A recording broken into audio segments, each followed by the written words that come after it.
biscuits. Have you come for a spooky story? So I don't know if you saw my original travel vlog for this one. I think that it's on my main channel when we went there. I think it was 2 years ago now. Yeah, I think we went in October. We spent a whole month in London. I think it was 2 years ago. Oh, I miss London. You biscuits know that I follow my travel vlogs, so there's just something about the UK that feels like home in a really weird way. I love that area. I love visiting. As soon as I can travel again, I want to go back there and spend another month because there's just such fun things to see, and I have a lot of family roots back there, so it's just fun to see, you know, bits and pieces of a land that calls to my heart. But we went to, it was called Wimbledon Commons, and it is this big giant, I think it was about like 1,100 acres. It was a really big park, in kind of, I guess it's like southwest Londonish, and it has this windmill. So I filmed a Wimbledon windmill travel vlog back then. It's somewhere on the other channel. I will link to it in the description box if I can remember to find it, or if my goldfish brain forgets. It's just on the other channel. Look for it 2 years ago. So this place, as soon as I walked to it, so I actually stayed in an Airbnb. I stayed in a room in somebody's house. I think this place I stayed for 3 weeks, and it was tight quarters. They were a lovely family that Abraham and I stayed with. But I think next time, if I'm going to stay for that length of time, I would try to find maybe like its own little tiny studio apartment or something, instead of somebody's room in somebody's house, because I just feel like that long of a trip, you end up stepping on people's toes. But you could walk to the Wimbledon Commons, and you could get to the whole parkland. You have to go like in a little tunnel under the highway to get there, and that was spooky enough. But as soon as you get to the park, it was such a lovely day. It was beautiful. Actually, I think I actually walked there twice from the place, and then bussed around it multiple times, and then we'd get on and off. But on this day that I went to see the windmill, because I only went and saw it once, I should have gone and seen it twice. It was just such a lovely day. It was sunny, it was cold, and as you approach this windmill, you thought, oh, this is a place with history. And I don't mean that literally as in time gone by. I mean that more in the supernatural lingers in this locale kind of feeling.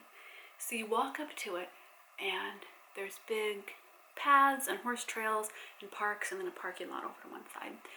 And you can go into the windmill, and you can see the lower level. It's kind of a museum-ish thing.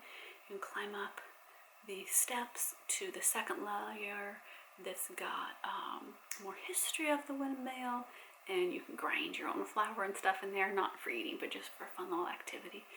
And then there's an option sometimes to climb up this little tiny narrow ladder up to the tippity top. I didn't end up doing that. I just peeked my head in because it got spooky as you went up further. And you could definitely sense that if you were there at dusk, you were going to see things out of your peripheral vision. I think that you would hear sounds. You know when, I'm trying to think how best to say that. You know when kind of your sixth sense gets activated and you just feel like you're in a spooky sort of locale?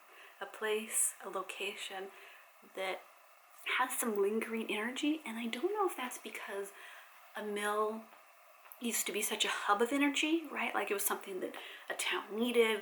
It was going all this time, doing all these things. These people were coming through, like it had a lot of intention and power to that, and physical movement. And I don't know if that relates to the power of it or why things linger there, or if it's just the age. I believe, and I wrote this down, let me look through my notes, biscuits. I think it was 1816. Yes, I went right. Haha. So it was completed in 1816. So it's been around for, well, that is a long time, isn't it? Think about that. That is over 200 years of history of footsteps and lives lived there, and tears cried, laughter given, and experiences that happened in this tiny little space. And now, you have all this buzz of a city going around it, and then this quiet green that people love to just, play in and walk in and use as a lovely park. And then you have this over 200-year-old mill, right? It's just like this tall beacon moving in the breeze of the supernatural. It's almost like the windmill itself cuts through the veil just a little bit. It's thin there anyway, but the building itself has enough psychic-y kind of energy, right, that it cuts through and you see things. And I kind of went off the beaten path by the mill. There was like a little back area where you could see one of the entrances that was no longer open. And I went over there. I think I was taking a photo for Instagram, and I was also just kind of getting Abraham out of busyness because, it can overwhelm kids. So you kind of have to have little quiet spots when you're traveling.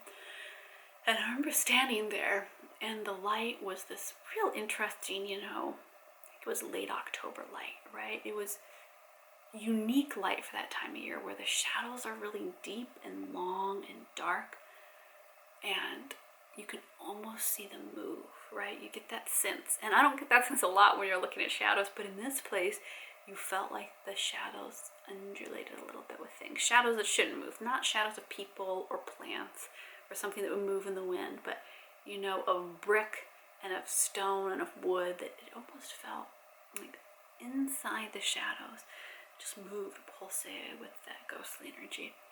And I think it would be so interesting to go back there. Biscuits, tell me if you would like to come along for a vlog like this, where we go do some haunted, spooky places.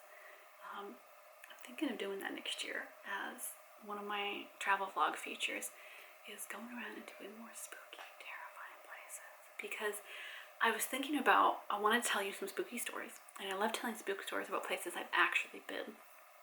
And since we have not traveled in the last 2 years, I was trying to think, what are places that we've been that are really interesting? And this popped into my mind, and I only went to this windmill the once, and it really stuck in my mind. So I looked it up. I was like, okay, what year was it built? Because I thought maybe I'm imagining this and it's not an old windmill, because I couldn't remember. It had been years, several years now since I've read the plaques there. I just remembered this windmill that had this really interesting energy around it. And lo and behold, it is an old windmill, and that's probably why it had such crazy energy related to it.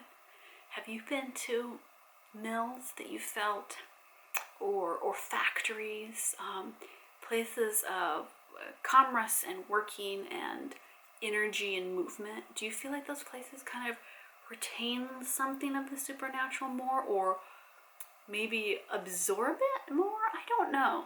I feel like that's true, but maybe it's just, just in the stories that we read, the plaques that we see, the history books that we read, and we just associate that more with the supernatural. I don't quite know, but this place definitely stuck in my mind.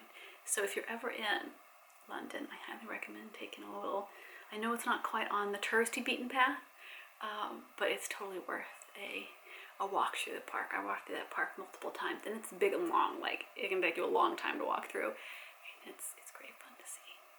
I love finding the unexpected, the right in the middle of all the things that we go see when we travel, when we're expecting to be tourists, but then something that feels a little bit more local and regional and unique, which is a very spooky windmill. Okay, biscuits. I'll see you over on Patreon until the next video.